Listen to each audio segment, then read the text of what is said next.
ఇప్పుడు దాకా పవన్ కోసం జనం, ఇప్పటి నుంచి జనం కోసం పవన్.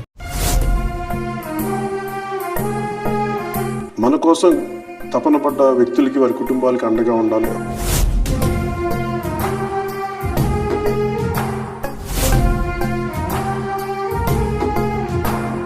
క్షేత్రస్థాయిలో ముఖ్యంగా పోరాట యాత్ర చేస్తున్నప్పుడు చాలామంది ప్రమాదాలకు గురవడం, తర్వాత వ్యక్తిగతంగా మనకున్న నాయకులు ఆ రోజు నా పక్కన ఉన్న వాళ్ళు సహాయాలు అందించడం, ఇవన్నీ చూసి క్రియాశీలక సభ్యత్వం తీసుకునే సమయంలో వారికి ఏదైనా బీమా పథకం అమలు చేయొచ్చు, దాని మీద ఆ సాధ్యాసాధ్యాలు చూడండి అంటే దాదాపు 1,00,000 మంది పైచిలకు అందరికీ కూడా బీమా పథకాన్ని వర్తింపజేశారు.